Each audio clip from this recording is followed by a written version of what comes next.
Shalom, shalom, Alanzambi. Shalom, shalom, peuple de Dieu. Nous sommes très heureux parce que Dieu a renouvelé le souffle de vie. Alors aujourd'hui, nous avons notre invité spécial, notre sœur. Elle va témoigner. Alors soyons branchés pour écouter ce qu'elle a à partager avec nous. Nous allons tous nous présenter. Madame Belinda. Moi, c'est la sœur Marlène. Moi, c'est Papa Christian, le mari de Madame Belinda. Ok, alléluia. Alléluia. Alors Dieu nous a fait grâce et pourquoi on va encore le louer une fois de plus. Seigneur, merci pour Merci notre temps Seigneur qui te Jésus-Christ au pour ce moment que tu nous donnes. Nous voulons te louer, nous voulons te bénir. Sois avec nous tout au long de cette émission, de ces partages. Sois avec nous Seigneur Jésus-Christ une fois de plus comme Alpha et termine avec nous comme Oméga. Laisse que ces messages, ces témoignages touchent le cœur, Papa. Au nom puissant de Jésus-Christ de Nazareth. Amen. Amen. Sœur Marlène, au témoigner na lingala, na français, na anglais, na langue nini. Alors, la sœur Marlène va témoigner. Elle va choisir la langue qu'elle va partager avec nous tous. Ben, je vais parler les deux langues, français et lingala. Amen. Parce que je suis congolaise. Amen. Allô, shalom peuple de Dieu. Comme on vous l'a déjà dit, je suis ici pour partager ce que Dieu a fait dans ma vie pendant toutes ces années. Je veux encore me présenter. Je suis la sœur Marlène. J'ai reçu Christ à l'âge de 14 ans. Quand j'étais jeune, j'avais encore le vieil homme en moi. Je luttais avec et je n'avais pas un bon encadrement. Et ensuite, après 3 ans après, j'étais rentrée dans mes habitudes, mes anciennes habitudes et tout. 3 ans après mes 14 ans et 17 ans, j'ai encore renouvelé mon alliance. Là, c'était encore plus fort. Je me souviens, c'était un 23 décembre. C'était lors d'un dîner chrétien. J'ai vu des gens partager de la part du Seigneur leurs témoignages et j'étais tellement touchée, j'étais vraiment touchée. Je m'étais mise à pleurer, au point où quand je suis rentrée à la maison, je pleurais toujours, je continuais de pleurer. Et ensuite, j'ai commencé à parler du Seigneur. C'est là que j'ai intégré un groupe qu'on appelait Mijerka à l'époque. Et je continuais toujours, le Seigneur m'avait accepté tel que j'étais, malgré mes défauts, mes fautes. Je me souviens que je n'étais pas juste. Je continuais dans mes anciennes habitudes. Je continuais parce que moi, je trouvais ça normal. Et je n'avais personne pour m'orienter aussi dans la vie chrétienne. Je continuais dans mes erreurs. Je continuais dans mes erreurs. Je fréquentais, malgré que j'ai fréquenté des groupes à l'époque parce qu'il y a eu un réveil. Il y a eu un réveil dans mon quartier où je vivais à l'époque au Congo, à Kinshasa. Et ensuite, quand j'ai obtenu mon diplôme d'État à 19 ans, je crois, parce que j'avais repris une classe, à 19 ans, je crois, ma mère m'a dit une fois, Marlène, j'ai fait un rêve sur toi, j'ai vu qu'on était en train de te couper en morceaux. Et quand elle m'a dit ça, j'avais eu tellement peur, j'avais vraiment peur. Alors, j'étais allée voir un prêtre parce que j'étais catholique à l'époque. Il ne m'a rien dit de bon, je ne me souviens pas qu'est-ce qu'il m'avait dit. Mais je n'avais pas bien parlé avec lui. Ensuite, je m'étais décidée moi-même d'aller prier, chercher le Seigneur. J'étais allée prier, j'ai prié et puis je suis entrée en première graduate. Je me souviens, quand j'ai fait mon examen d'État, la première journée c'était bon. J'ai dit, moi, je ne veux pas tricher. Marlène, s'il te plaît, est-ce que aller chercher l'éternel, aller chercher l'éternel où? Ben, j'étais allée prier dans une forêt à Kinshasa, là-bas, proche de l'Unikin. C'est là que beaucoup de gens passent leur temps en prière et tout. Et là, j'étais allée prier. J'allais prier pour demander que Dieu me fasse grâce. Ensuite, je me souviens qu'avant ça, avant mon examen d'État, j'étais avec un groupe, bon, on était toute une classe, et en 6e secondaire au Congo, il y a un système où on dit aux élèves de contribuer une somme pour que quelqu'un puisse vous aider dans une salle d'examen.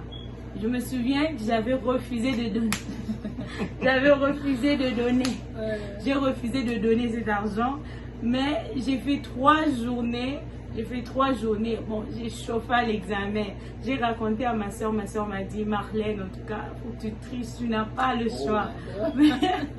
Ma soeur était tellement chaude. Ouais, ma soeur était tellement chaude. Alors j'ai dit à mes amis, j'ai dit à mon ami, il était d'accord, mon ami avec qui, mes amis, j'ai dit à mes amis, j'avais 2 amis, je les ai dit, je pense que je vais vous rejoindre. Alors, je les ai rejoints le 4e jour, juste le 4e jour.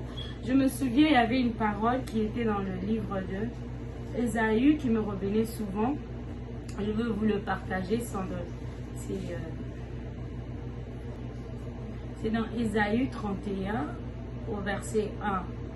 Alors, je veux lire avec vous. Alléluia. Alléluia. Amen.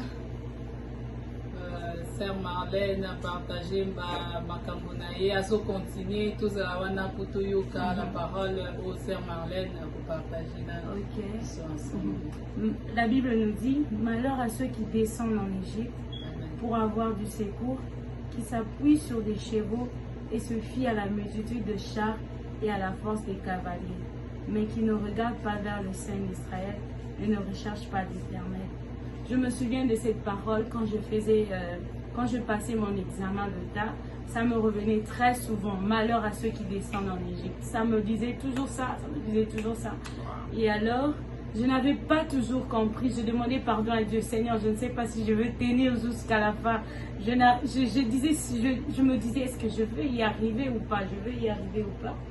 Et ensuite, j'avais réussi, malgré que j'avais réussi, mais ma conscience me disait, Marlène, c'est pas d'une manière juste que tu as réussi. En tout cas, je suis passée, et par là, je suis passée à l'université. En allant à l'université, il fallait aussi passer un test. J'ai passé un test, alors, je faisais mon test, j'avais certaines réponses, et en arrivant là-bas, je vois des réponses défiler. Moi aussi, je me suis mise à recopier encore. Donc, ça, c'était la 2e fois. Alors, je suis entrée à l'université. Le Seigneur m'a enseigné beaucoup de choses en ce temps-là. Je me souviens qu'une fois, j'étais en train de rêver que je disais au revoir à la faculté où j'étudiais. Je ne comprenais pas ce que le Seigneur voulait me dire par là. J'étudiais, je continuais d'étudier, je continuais d'aller. Ça ne marchait pas, ça n'a pas marché, j'ai repris parce que mon père me disait, vas-y seulement à l'école, mais sache que vous allez venir ici, c'est pas la peine, va juste à l'école en tout cas. Mais j'y allais quand même à l'époque, je me souviens, et j'ai repris la 2e année. Là, j'étais vraiment choquée. Je me suis dit, en tout cas, moi là, je vais faire n'importe quoi pour réussir. Ah ouais. J'ai dit au Seigneur, j'ai dit je vais faire n'importe quoi pour réussir moi. Alors j'ai commencé à aller à l'école, mais je n'avais pas aussi une bonne discipline pour lire mes notes ou faire... Bon, j'avais pas une bonne discipline pour vraiment étudier et comprendre. Académique. Ouais, j'avais pas une bonne discipline. Et ensuite, je me suis fait des amis et je me suis fait des amis. Je me souviens une fois, c'était avant que nous puissions aller faire des examens de fin de l'année. Je me souviens, j'avais rencontré un monsieur, il était juste étonné de me voir. Mais en ce moment-là, je me souviens que j'avais dit au Seigneur, moi là, je vais tout faire. Je t'ai mis d'abord de côté. Moi, je pensais que Dieu était là pour... juste l'adorer. Je ne savais pas grand-chose sur le Seigneur. Je pensais que je pouvais faire beaucoup de choses par mes propres efforts. Mais le Seigneur m'a montré que nous ne pouvons rien sans lui. Ouais, c'est cette parole qui me revenait souvent, qu'on ne peut rien sans le Seigneur. Nous ne pouvons rien sans Dieu. Alors je suis allée, le monsieur m'a été étonné de me voir. Il m'a demandé mes coordonnées, mais j'avais refusé. Il m'a dit tu restes tout et tout et tout. J'ai refusé et puis je suis partie. Et puis à la fin de l'année, en passant mon examen, mon examen, j'ai vu encore un autre monsieur venir vers moi. Et il a commencé aussi à me parler. Il m'a dit, mais est-ce que je peux avoir ton numéro? J'ai dit, ben oui, tu peux avoir. J'ai donné mon numéro. Je n'appelais pas le monsieur, mais c'est lui qui m'appelait très souvent. Ben, une fois, il m'a appelé, il m'a dit, est-ce que tu peux venir? On va parler. Je me souviens, j'étais chez quelqu'un là, et j'ai quitté de là où j'étais pour venir voir le monsieur. Ben, on m'a dit de ne pas tout dire ici. Je vais juste faire en short. Alors là, je suis allée dans le bureau du monsieur. Il a commencé à me dire si je t'ai appelé, c'est pour t'initier. Il m'a raconté beaucoup de choses. Et là, j'étais en face du monsieur. J'avais vraiment peur. J'avais peur. J'ai commencé à réciter un verset qui me revenait là. Ça me dit un verset qui me disait que ton oui soit oui, que ton non soit non. Amen. Et quand j'ai dit non, je ne veux pas de votre initiation. Le monsieur était énervé parce que je ne voulais pas. Ensuite, après quand on passait nos examens, j'ai vu le monsieur encore venir vers. Il était de l'autre côté. Je peux dire, il était à 2 mètres de là où j'étais. Il était à 2 mètres de là où j'étais. Et moi, j'étais avec d'autres gens. Et là, quand j'ai parlé avec mes amis, on faisait des photocopies pour l'examen qui devait y avoir lieu. Et le monsieur, en fait, quand je le regardais, il se retournait. Et quand moi, je voulais le regarder, je me retournais. Cette nuit-là, je suis allée faire mon examen. Je m'attendais à ce que je réussisse. Mais ce qui était bizarre, ceux qui étaient à côté de moi, parce que quand je passais mon examen, ma feuille était ouverte à mon voisin. Il me regardait, il m'a dit, Marlène, il y a une fois même, j'étais allée faire l'examen, il m'a dit, Marlène, tu fais beaucoup d'erreurs, je ne comprends pas qu'est-ce que tu es en train de faire là. Vas-y en arrière, recommence ton examen. Je suis allée en arrière, mais ça n'a pas toujours marché. Mais je me souviens que la nuit où j'ai vu le monsieur, j'ai vu des gens venir chez moi à la maison, mais c'était dans un rêve, or c'était la réalité. J'ai vu comme si c'était la lune, et il y a eu 3 personnes qui sont sortis de cette lune, et quand ils sont venus, ils sont arrivés sur terre, ils volaient comme des oiseaux. Quand ils sont arrivés sur terre, ils se sont transformés en personnes, en toges. Quand ils sont arrivés là, ils regardaient la direction de notre maison. Quand ils regardaient la direction où nous dormions à l'époque, la porte était juste ouverte, la fenêtre était ouverte. J'ai juste fermé la fenêtre et je me suis réendormie. C'est à ce moment-là que je me suis réveillée. En me réveillant, je me suis encore endormie sans prier, sans discernement, sans quoi que ce soit. Et tout, parce que je n'avais pas beaucoup de connaissances, je ne savais pas, j'étais pas vraiment très forte en prière, je n'étais pas forte en prière. Mais je me souviens que j'étais allée à une église au Congo, en face de Sainte-Famille, c'est proche du rond-point Ngaba. Je me souviens à l'époque, et j'avais répondu pour la première fois pour les nouveaux arrivants de l'église, nouveaux arrivants de l'église, et là ils ont gardé mon contact. Une fois cette soeur m'avait appelé avant ce jour-là, et c'est cette soeur-là qui m'avait sauvée en fait, parce que je l'avais rappelé pour lui dire, regarde, j'ai rencontré une telle personne, il m'a dit ceci, il m'a dit cela, il m'a dit ceci et tout. Je ne l'avais pas raconté en détail, mais elle m'a dit, c'est bon, moi je vais voir les malades, mais après on va chercher une rencontre, on va prier. Mais en ce moment-là, elle avait quand même prié pour moi. Je crois que c'est à cause de ça que la porte a été fermée. Amen. Mais avant ça, je faisais aussi beaucoup d'autres cauchemars que je ne comprenais pas aussi. Enfin, je rêvais que j'étais poursuivie par des lions. C'était ça mes rêves. Je faisais des cauchemars. Parfois, je rêvais que je me faisais avorter. Parfois, je rêvais que je quittais mon corps.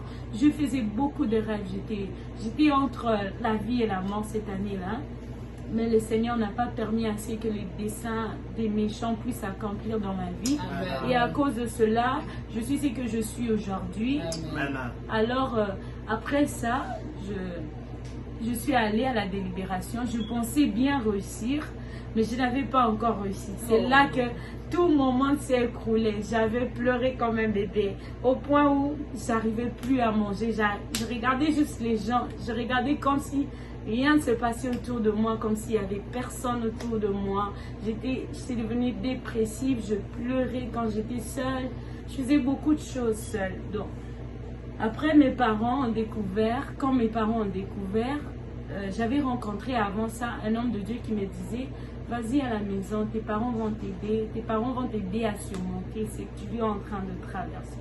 C'était vraiment passé exactement comme cela. Mes parents m'ont aidé. Non seulement mes parents m'avaient aidé, mais mes tantes aussi m'ont aidé. Mes soeurs, mes cousines, ceux qui m'ont vraiment soutenu à traverser ces moments-là. Et alors, parce que Dieu m'a donné, je disais à Dieu, moi là, je ne vois pas qu'est-ce que je vais faire de ma vie. Mes études sont gâchées, je ne sais pas quoi faire. J'ai dit, je ne vois aucune opportunité. En cette année-là, c'est la même année que le Seigneur a renouvelé nos dossiers à l'immigration et on nous a appelés pour venir au Canada. Amen. Dieu est bon, Dieu est fidèle. Donc c'est à partir de cette histoire que je me suis vraiment attachée au Seigneur. Je ne sais pas comment vivre loin du Seigneur. Je ne sais pas comment vivre loin du Seigneur. Ben, chez moi, on me connaît. Chaque dimanche, chaque samedi, j'y vais à l'église. À moins qu'il y ait contretemps ou autre chose, ou que je sois vraiment fatiguée.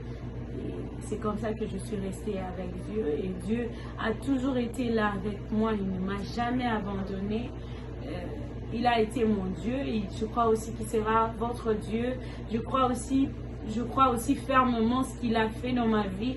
Dieu est fidèle et il est juste. Il peut nous secourir tous.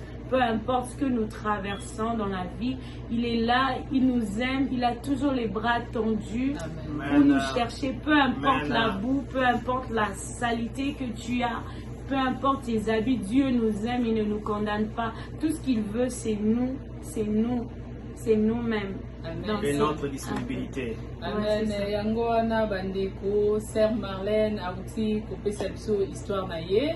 Alors notre sœur nous a parlé, nous a raconté son témoignage. Donc yango wana Nzambe azala kaka pona biso. Malgré makambo nyonso Sœur Marlène a traversé, mais Nzambe aboya qui était. Dieu est toujours de notre côté, chers frères et sœurs. Dieu est toujours de notre côté et il est toujours là pour nous aider malgré les épreuves. Sœur Marlène alobaki na tiki no makambo Nzambe na misala ngamoko. Alors la sœur ne savait pas que sans Dieu elle ne pouvait rien faire. Mais lelo siko Sœur Marlène Nzambe na ende ayaki Nzambe akipaki makambo nyonso wana te aye ko kambaye azwaki na ba position oyo azana na ndenge kaka azalaki Nzambe anzimi susu ko yambaye lisusu na kati ya ndako na ye. Alors notre sœur, Dieu l'a vraiment aidée. Dieu a été avec elle parce que Dieu a voulu vraiment l'aider dans toutes les épreuves qu'elle traversait pour montrer sa bonté. Maman pasteur.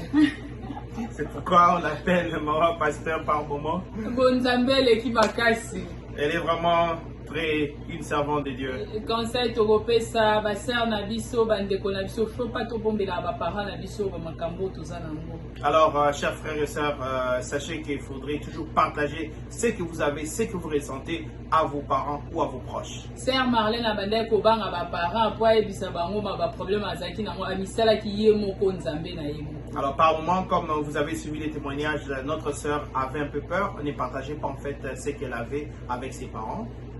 Alors que mes parents bayambaki ba parents nde ba pesaki makasi. Alors que les parents étaient un pilier très fort pour elle.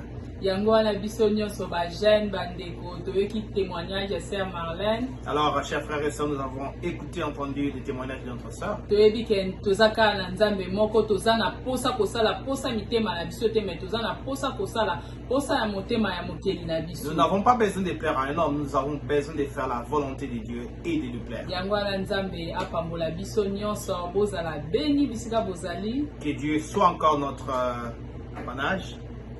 Yango wana Sœur Marlène asuki kaka lelo te mukolo koya tokoza su ba témoignage ya batu mususu ya bandeko mususu. Alors c'est pas la fin, il y aura toujours des témoignages, il y aura encore des moments où notre savoir va passer. Donc soyez toujours connectés. Tozala beni biso nyonso. Alors soyons bénis. To partager message ou to partager témoignage oyo. Partageons ces messages du moment où il vous a touché, il vous a béni. Partageons ces messages. To s'abonner na chaîne Abiso Belinda Talabulu. Alors lorsque vous partagez, n'oubliez pas non plus de vous abonner à la chaîne Belinda Tarabulu. On a tout raté tes prédications na biso, tout raté tes témoignages na biso. Surtout pour ne pas rater à aucun de nos numéros ni nos émissions. Adoration na biso. Nos adorations. Nzamba zalokumu. Ah, Dieu saloué. Vai biso nyonso tokokuta la mbala sima oyekoya. Alors à la prochaine émission. Seigneur, merci pour la temps que vous avez biso Seigneur. Merci parce que vous bandaki na biso, merci pour la témoignage pour vous avez. Yo pesi biso bandeko la biso ba yoka Seigneur. Merci bandeko la biso ba koka témoignage ba bandeko mona ke. Déjà impossible pour la bango Seigneur. Ba ki yondo za mokeli na bango. Ba ki yoza capable ya tout. Ba ki a situation za difficile pas na difficile za la cacher. Ba ki yondo la biso. Au nom puissant de Jésus de Nazareth. Au nom de Jésus. Merci parce que bandeko biso lokola alpha, au qui na biso lokola omega. Au nom de Jésus-Christ de Nazareth. Amen.